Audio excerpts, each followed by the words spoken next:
在中国几千年的历史长河中，无数曾叱咤风云的帝王将相墓，随着时间流逝被渐渐淹没。然而，总有一些古墓，凭借其独特非凡的历史价值与出人意料的发现，再度闯入公众的视野。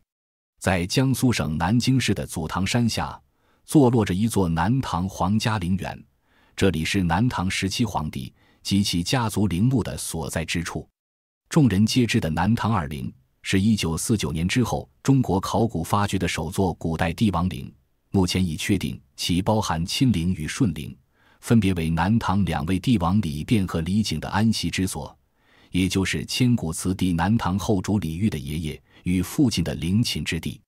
时隔多年，发掘已久的南唐皇家陵园竟又发现一座新墓葬。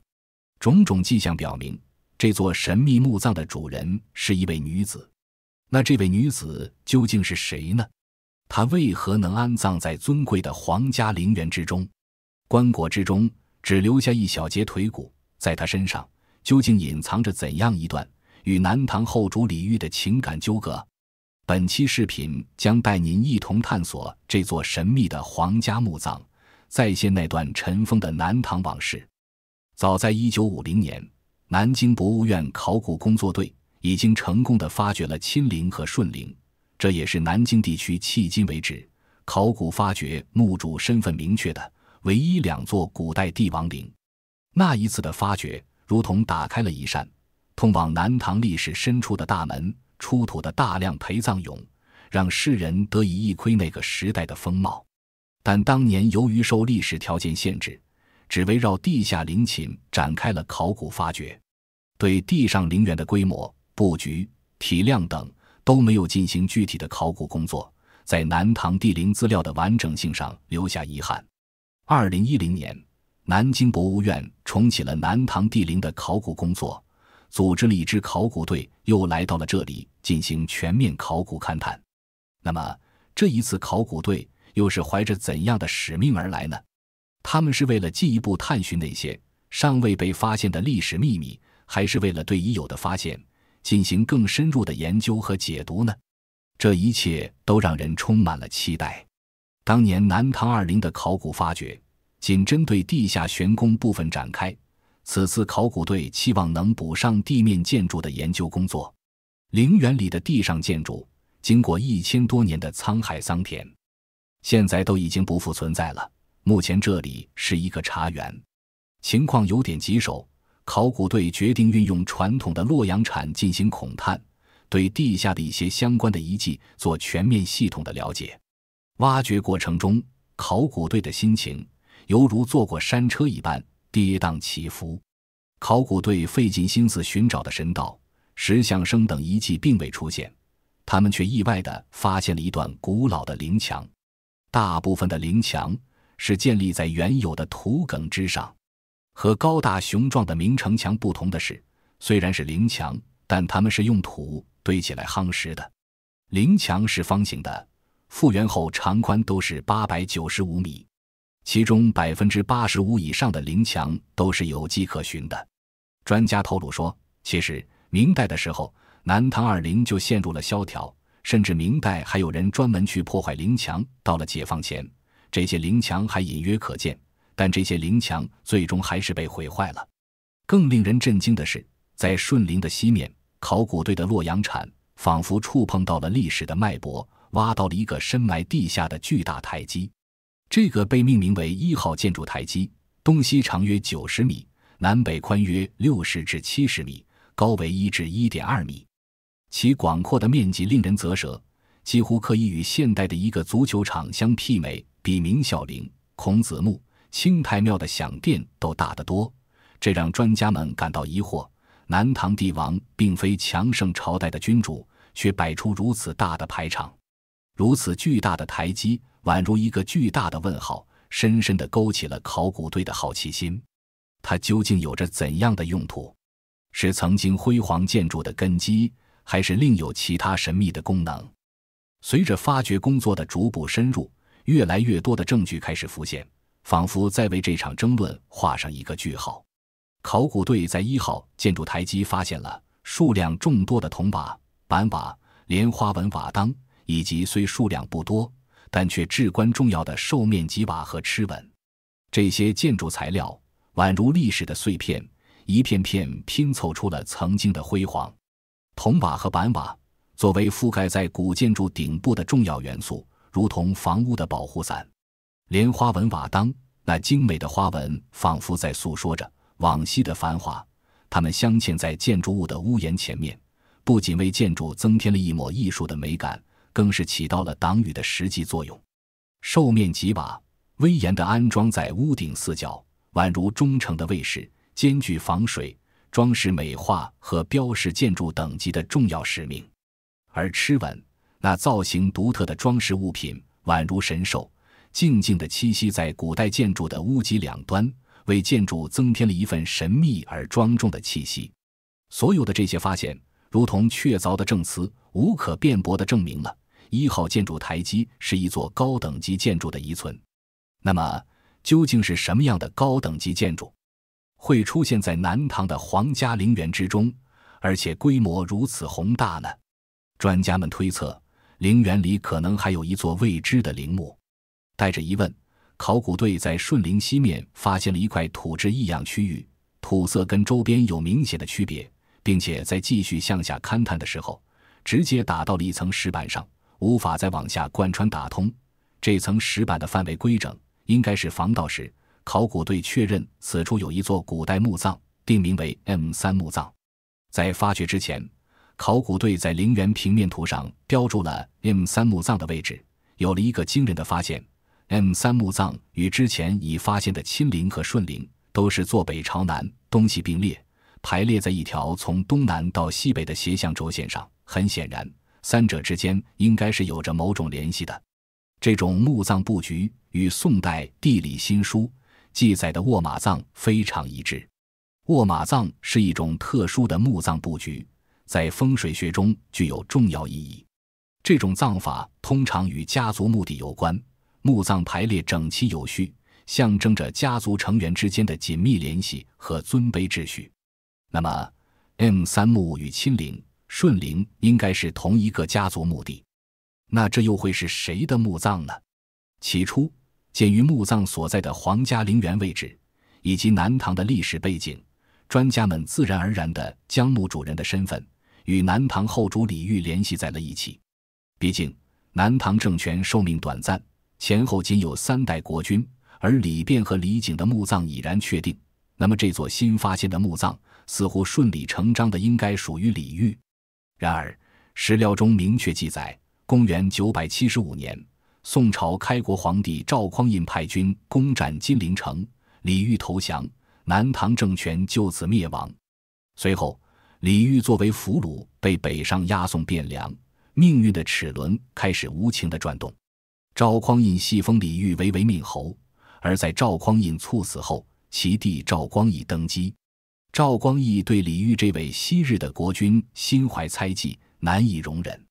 据《南唐书》记载，公元978年7月，赵光义下旨毒死了李煜，并以王李葬洛京之北邙山。这一记载如同一块沉甸甸的巨石，有力地证明了李煜死后被葬在了洛阳的北邙山。不仅如此，若干年后，洛阳当地的考古工作者也发现了一座墓葬，经过深入的研究和分析，他们认为那座墓葬极有可能就是李煜之墓。这一系列的证据相互印证，宛如一条坚固的锁链，将李煜与洛阳紧紧地联系在了一起，使得他葬于洛阳的事实变得确凿无疑。此外，从墓葬规模来看， M3 号墓也与李煜的身份不符。考古队经过精确测量，发现 M3 号墓大概长7到8米，宽6米左右而形墓。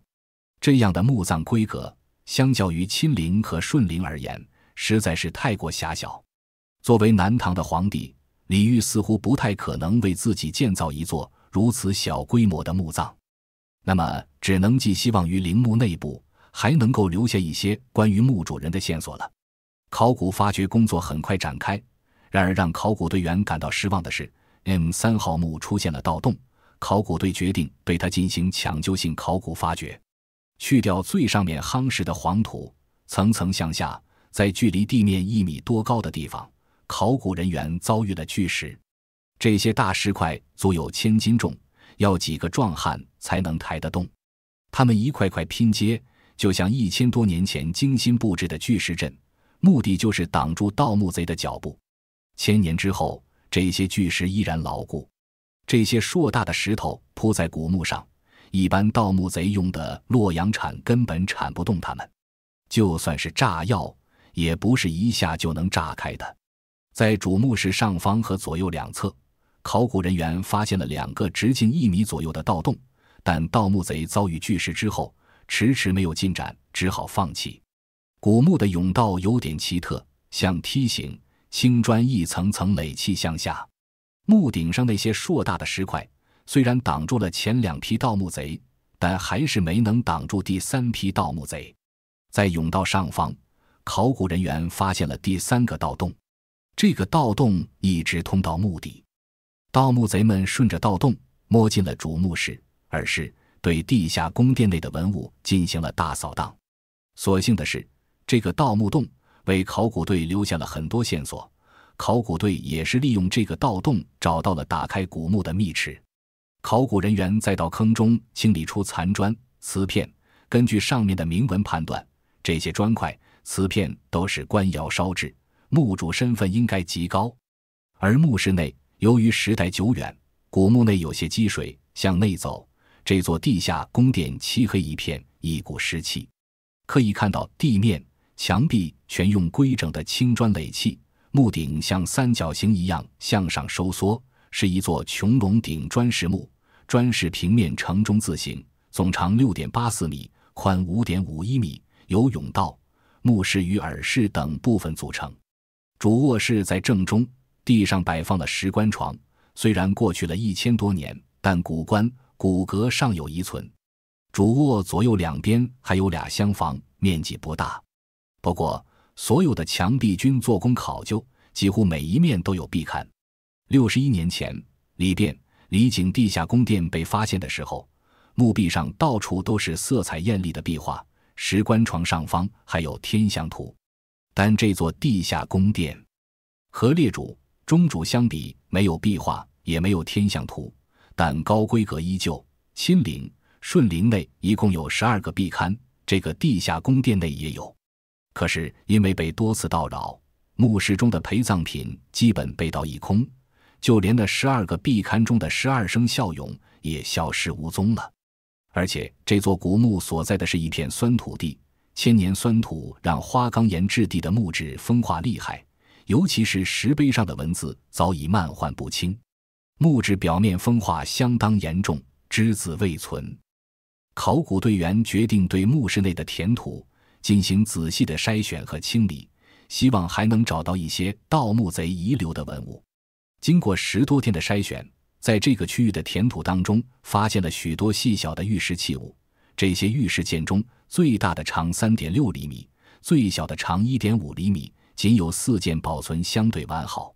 而让考古队员疑惑的是，这些玉石件是什么用途呢？专家将这些玉石件与同时期在杭州发现的吴越国高等级女性墓以及其他相关文物进行对比研究，惊喜地发现，它们竟然是贵族女性步摇上面的石件。随着考古发掘继续推进，考古队又在墓室里发现了一根银簪，残长 5.8 厘米，直径是 0.4 厘米。尽管在墓中历经了上千年的岁月侵蚀，这根银簪却依然银光闪闪，仿佛在默默地诉说着它曾经的主人的故事。专家们据此推断，这些玉石件就是这根银簪的配件，而 M3 墓的主人应该是一位拥有华丽步摇、长眠于此的女子。这一发现如同一道曙光，彻底排除了李煜作为墓主人的可能性，将墓主人的身份指向了一位女性。专家们认为，这位女子她生前的身份地位应该是不低的。祖堂山 M3 号墓虽然比不上亲陵和顺陵，但在同时期的南唐墓葬里面规模是比较大的。巨石铺砌的墓顶，整齐的墓壁，旁边还带了2耳室，这些迹象表明，这里就是某位显赫人物的长眠之地。但遗憾的是，1000年后，这个曾经风华绝代的女子早已化作尘土，只留下一截小腿骨，让人不禁唏嘘。既然墓主人是一位女性，在南唐的历史长河中，能够葬在皇家陵园且身份地位高贵的女子屈指可数。专家们经过深入研究和细致分析，认为这位女子最有可能是南唐公主或者南唐皇后。对于墓主人是公主的可能性，专家们经过慎重考虑后，基本予以否定。在南唐时期，公主们的墓葬通常遵循着一定的传统习俗，一般情况下，他们会随夫家葬在夫家的墓地，而很少会单独葬在祖堂山南唐的李氏陵园范围内。这一传统习俗如同一条无形的规则，使得墓主人是公主的可能性微乎其微。南唐开国皇帝先主李昪的皇后宋氏也可以被排除在墓主人的范围之外。据《南唐书》记载，宋氏于保大3年去世，死后葬于永陵，谥号元公。而永陵实际上就是李昪的亲陵，这意味着宋氏在去世后与李昪合葬在了一起，因此他不可能是 M3 墓的主人。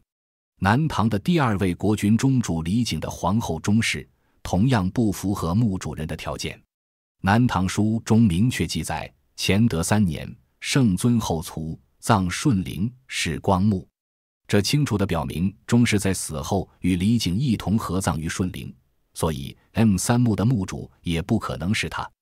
在排除了这些可能性之后，根据其他种种相关线索，专家们推定 M3 墓的墓主极有可能是南唐后主李煜的第一个皇后大周后。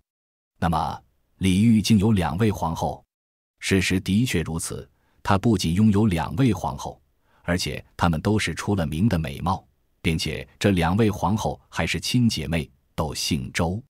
姐姐先嫁给李煜，人们称她为大周后，妹妹后来也嫁给了李煜，被称为小周后。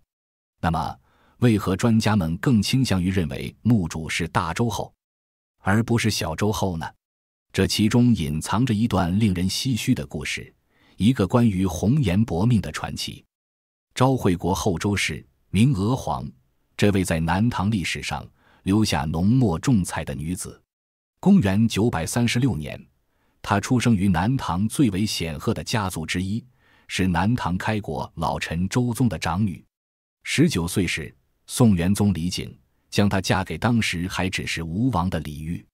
在这样的家族背景下，李煜和周娥皇的联姻不仅仅是2个人的结合，更是2个家族利益的交融，背后有着深厚的政治背景。6年后，李煜的父亲李璟去世，李煜继位，册封周娥皇为国后。然而这场婚姻并没有因为政治因素而变得冰冷和无趣。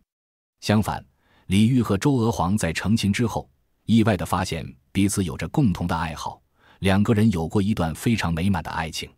李煜这位大名鼎鼎的人物，他的最大爱好便是诗词歌赋和弹琴听曲，他就像是一个被国主身份所耽误的文艺青年，其才情与宋徽宗有着几分相似之处。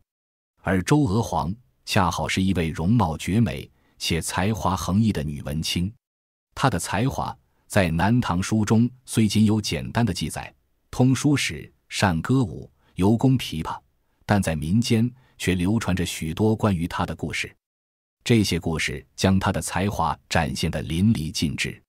李煜爱词，娥皇爱曲，词能作曲，曲能合词。有一次，李煜来了兴致，信手拈来一首《念家山》，缱绻撩人，温柔细腻，被娥皇听了甚是喜欢，于是做了曲子《邀醉舞》。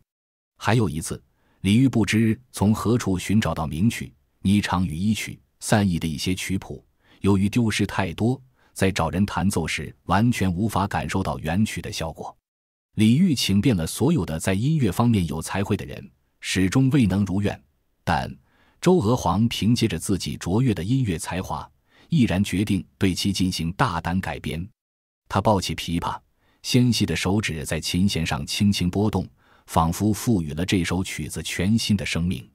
那悠扬的旋律在他的演绎下变得耳目一新，令人赏心悦目。在周娥皇嫁给李煜的那些年里，她无疑度过了人生中最为美满幸福的时光。她身份尊贵，贵为南唐皇后，享受着无尽的荣华富贵。丈夫李煜对她宠爱有加，他们二人常常一同沉浸在诗词歌赋和音乐的世界里，共享着艺术带来的快乐。他们还育有儿子，孩子乖巧伶俐，为这个家庭增添了许多欢声笑语。然而命运的轨迹却在不经意间发生了急剧的转变，一场突如其来的灾难如同暴风雨般席卷而来，无情地打破了这份幸福与宁静。周娥皇28岁那年，不慎感染了风寒，身体变得十分虚弱，只能卧床不起。为了让她能够安心养病，李煜和周娥皇忍痛将年仅4岁的次子李仲宣养在别院。这本是一番好意，却没想到命运在此处埋下了深深的伏笔。在别院的佛像前，李仲宣正欢快地玩耍着，一只猫突然窜出，不小心碰倒了大殿中的琉璃灯，那巨大的响声如同惊雷般在寂静的大殿中响起。年幼的李仲宣受到了极大的惊吓，他那幼小的心灵无法承受如此巨大的恐惧，竟然夭折了。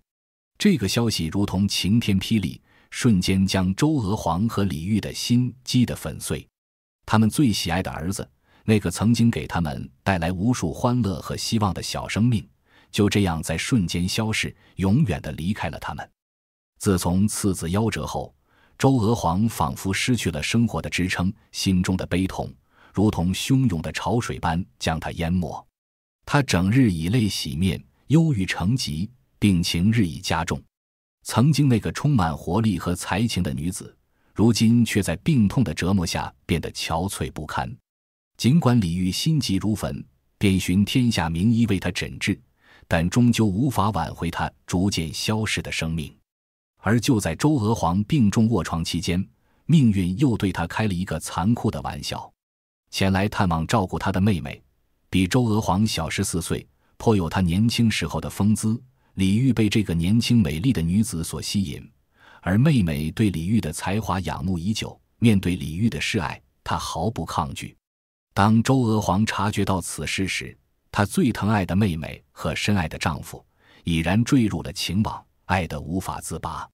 这双重的背叛如同2把锋利的利刃，深深地刺痛了周娥皇的心灵，让她本就饱受创伤的内心又增添了一道无法愈合的伤口，也成为了她英年早逝的重要原因之一。最终，时年29岁的周娥皇与瑶光殿与世长辞，在无尽的痛苦和哀伤中离开了人世，宛如一朵盛开的鲜花在风雨中凋零。乾德3年965年正月，葬于义陵，谥号昭惠，史称大周后。他死后，李煜悔恨交加，为爱妻写下了多篇诗词，昭惠周后累挽词，来纪念周娥皇，并自称官夫玉。可惜的是，周娥皇再也看不到也听不到了。而最后，他的妹妹还是被册封为皇后，被后人称为小周后。李煜和小周后成亲后，度过了一段奢靡快乐的时光。李煜对她的宠爱甚至超过了大周后，对她有求必应，十分恩爱。幸福的2人沉浸在风花雪月中，直到大宋的军马攻破金陵，所有的美好轰然倒塌，将他们瞬间压垮。李煜国破降宋后，被迫去帝号，迁往洛阳，最后被宋太宗毒死，葬于洛阳邙山。从帝王到阶下囚的身世变化，对李煜的词风产生了根本的影响。国破家亡后的他，不再写宫廷趣事和男女情爱，而是处处表达着对国家的哀思和人生的忧愁。比如，当他被俘至北宋，生活发生巨变之后，写下了一首千古绝唱《虞美人》：春花秋月何时了？他写道：春花秋月何时了？往事知多少？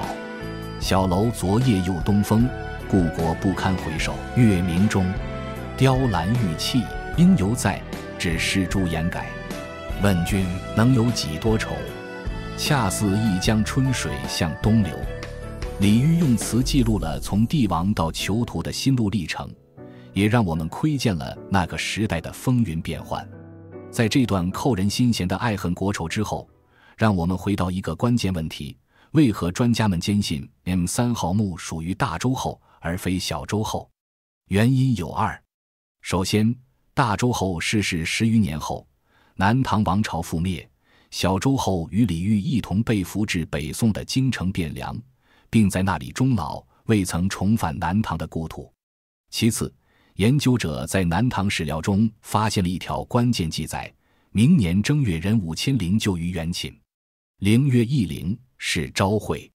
这条记载明确指出，大周后被安葬在与南唐先主李昪和中主李璟相同的陵园中。种种迹象都表明，这座墓葬极有可能就是《南唐书》中所记载的义陵，其主人正是那位风华绝代却又命运多舛的大周后。这一发现不仅解开了 M3 墓葬主人身份之谜，更是让我们透过历史的长河得以一窥大周后这位绝世红颜的传奇人生。随着 M3 墓葬的秘密逐渐揭开，大周后的故事也从历史的尘埃中走了出来。在祖堂山下南唐皇家陵园中，大周后的墓葬静静地诉说着1000年前的故事。她的美貌、才华和悲剧命运成为了后人传颂的传奇。在这片神秘的土地上，大周后的故事只是其中的一个篇章。随着考古工作的深入，更多的历史秘密将被揭开，更多的传奇故事将被传唱。而大周后墓的发现，我们得以窥见南唐时期的辉煌与衰落，感受大周后传奇一生的爱恨情仇。他的故事让我们感受到了五代十国时期女性的悲欢离合，以及那个时代对于女性命运的深刻影响。他与李煜的爱情虽然以悲剧收场，却也成就了一段千古流传的佳话。你如何看待周娥皇与李煜之间的爱情故事？在你看来，周娥皇的悲剧性命运是否也是那个时代女性命运的一个缩影？欢迎分享你的想法和感受。以上就是本期故事的全部内容，喜欢的观众别忘了点赞关注，眼见古今，与您下期再会。